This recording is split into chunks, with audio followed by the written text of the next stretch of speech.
Hello homeschoolers. Today I'm going to give you a look into the day of my second grader who primarily is Robinson curriculum based.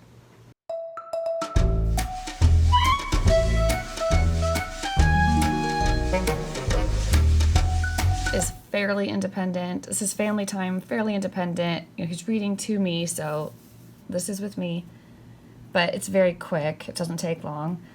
Then he has a writing assignment. So I have, personally, this is how we do writing. So when he does McGuffey revised, he does that reading. He does the matching McGuffey copy work. Right now he's up to 6 lines of copy work that he does at one sitting. And then he works on his spelling packet. On the days that he does McGuffey original, he does a lesson at a Gentle Grammar. We paused Gentle Grammar this year. And we did a whole unit on sentences because I think he needed to really study down on those. And he's ready to go back into Gentle Grammar, so that's where we're picking up. And then he works on his spelling packet, right? And then we does the Betsy Butterfly. He does a comic summary. That's a special assignment that I created. And I've talked about it. Maybe I'll see if I can find the video I did on it and link it down below. And we work on our spelling, right? So this he can pretty much do completely by himself for the most part, and I just check in. But the spelling, I like to get eyes on that just to make sure he's doing it correctly and that he understands. And then personally, right now we're doing we alternate between history and science units. So right now we're in a science unit of anatomy.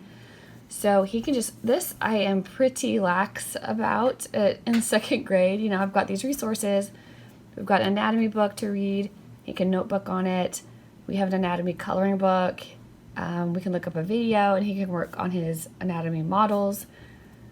So I just set the timer for an hour during this time and let the kids just study, ask any questions. I'm in here hanging out. But it's really more self-led. Unless, William will probably bring me his anatomy book to read to him a little bit just because the reading level might be, there's some science-y words in there, And I may give a suggestion about notebooking, like to draw a certain cross-section that we saw or something like that. Okay, so, and I just double up back-to-back on those days. So we get 2 days of that for the whole week. And then we are done for the day. This goes really fast. So maybe I'll just kind of show you guys what this specific day that we're on looks like. Okay, so William has opened up his multiplication workbook. His warm-up today is he is just going to fill in the multiplication tables for the facts that we've already gone over, or he's already gone over in his multiplication book. Go ahead, William, and when you're done with that, just go ahead and do your flashcards, okay? Yes, ma'am.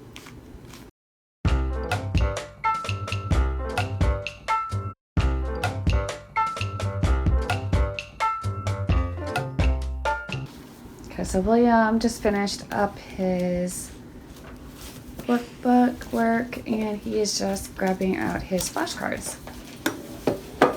So he has a set of 10 of current facts that he's working on. And he pulls that out. And then he goes to his timer on the board and sets it for 10 minutes. And he just does the right pile, wrong pile method.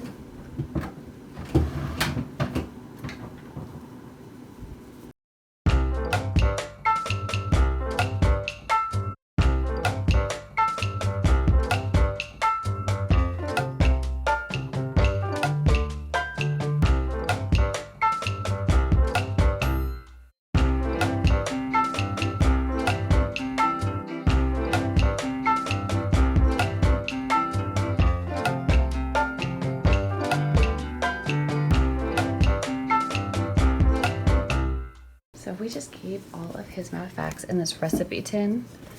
I found these to be better than index cards to use, and he also keeps his highlighters in there for his planner, which I should have mentioned.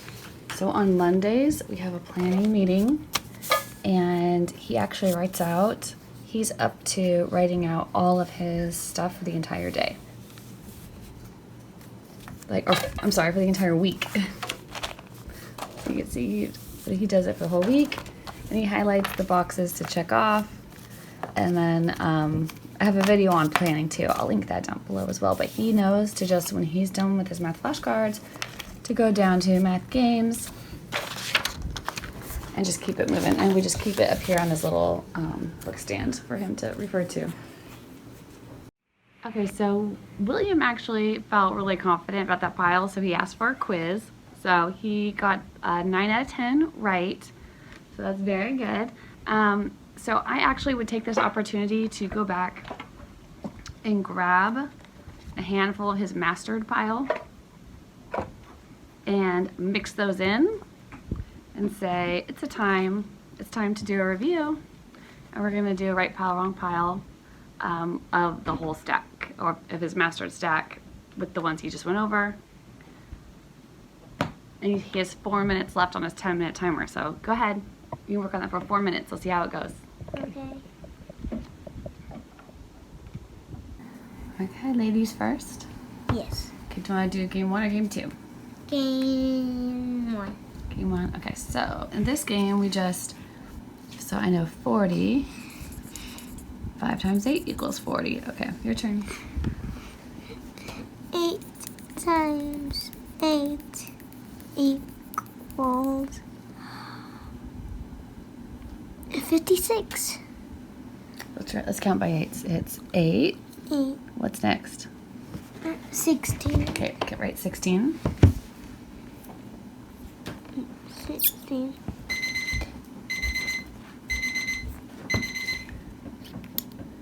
32. Okay. No, it's 48. Okay, make it easy.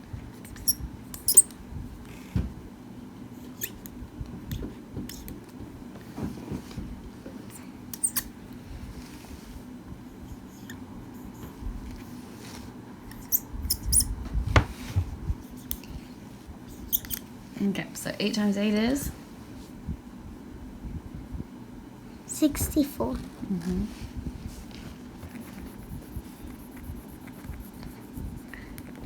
Well, what's 8 times 3? 24. 24. There's one right next to you. 8, 16, 24, 32, 40, 48, 56, 70, 64, Mm-hmm. 72, 80, 88, 96. Good job. 24. What's 11 times 8? 11 times 8 equals 88. What's 2 times 8? 2 times 8 equals 16. What's 12 times 8? 12 times 8 equals 96. What's 7 times 8? 7 times 8 equals 56. Good. So then what's 8 times 8? Equals 64. Good job.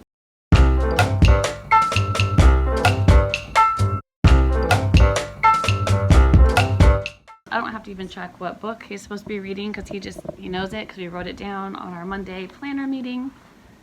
And he just goes and gets the correct book and brings it to me.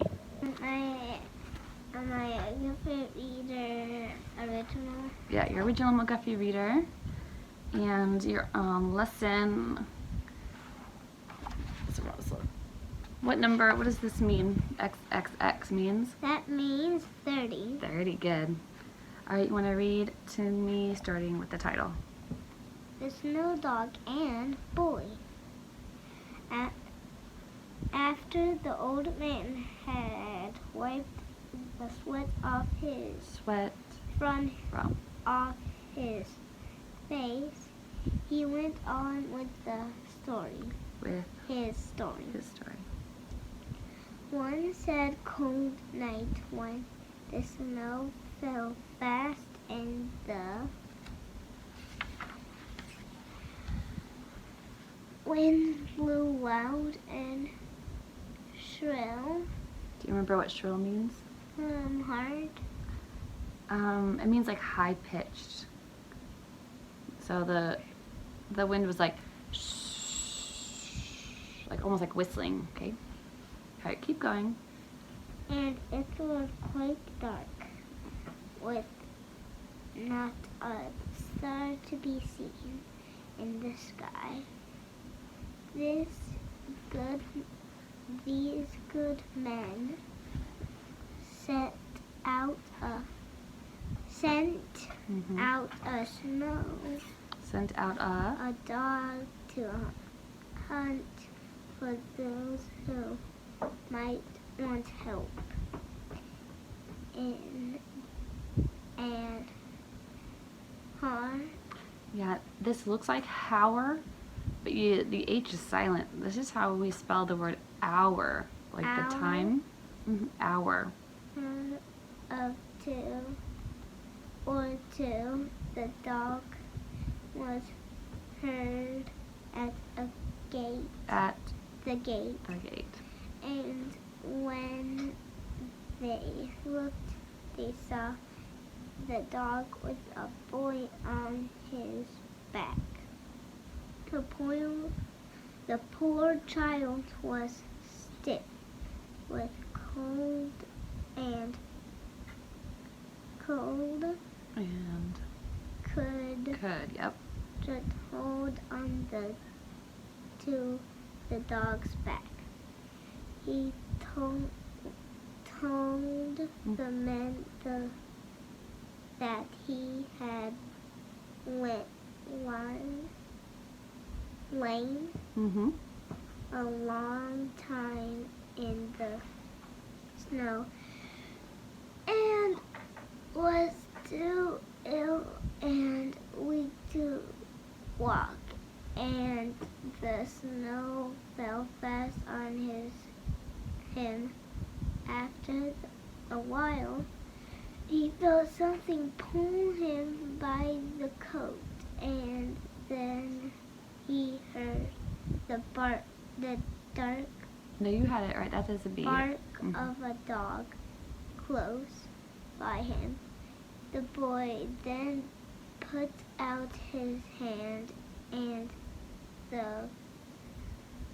he felt the hair of the dog, and then the dog gave him one more pull. This gave the poor boy some hope, and he took hold of the dog and threw himself out of the snow. He felt that he could not stand or walk. He then got upon the dog's back and put his arms around the dog's neck, and he held fast. He felt sure the dog did not mean to hurt him, and No, you had. Those. That's a U. It's the first sound of U. Thus. He rode on the dog's back all the way to the good men's house. They took care of the boy till the snow was gone. Then they sent him to his own home. Very good. Did you like that story? Yeah. Okay, let's go over these words here. What was this word? Sweet. So, this actually is the word sweat. Sweet. Sweet is spelled S-W-E-E-T, right? So in this is the word sweat. So, yeah, that's how we spell sweet, is double E. This is E-A. They're different vowel teams. So sweat. Swift. Wiped. Wiped, good. Men. Mean. This is EA is another vowel team. So in EA in sweat is saying eh, but in mean it's saying what? E. E, yeah. In both of them, the A is silent and the E is talking, but one is saying its first sound and this one's saying its second sound. So why doesn't this one say its second sound? Because then what would it say? Men. Then it would say men, which is another word, right? Men is a word.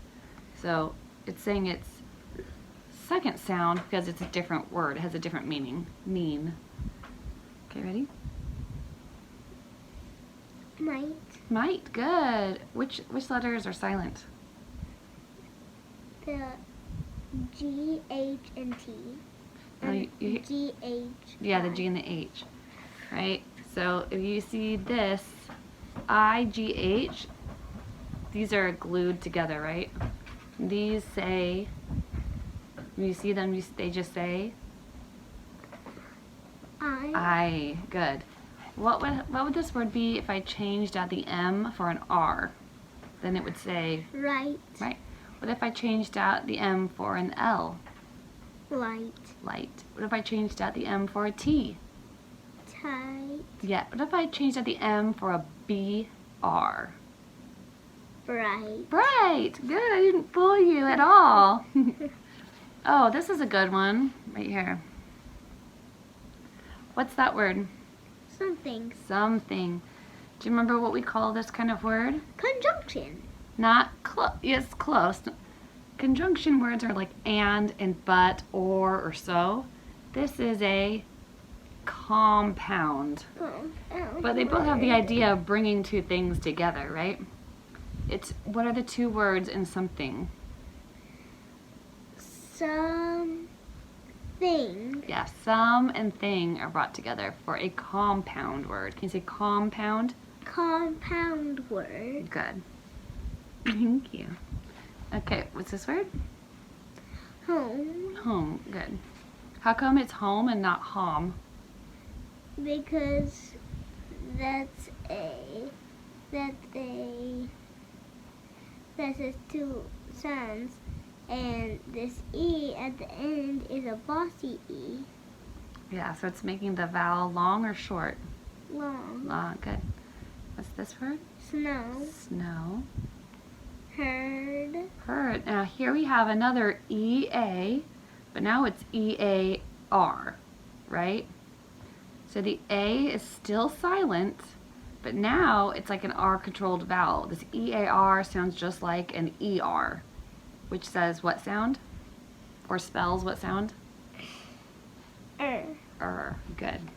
So now we have EA saying eh and sweat, E and mean, and EAR saying and heard, right? What's this word? Could. Could. Good job. What's this word? After. After. So what's this ER saying in after? This is saying just like the EAR is saying What if you just saw, because this is actually a word like this. What is that word? Close. It's, you're touching them right now.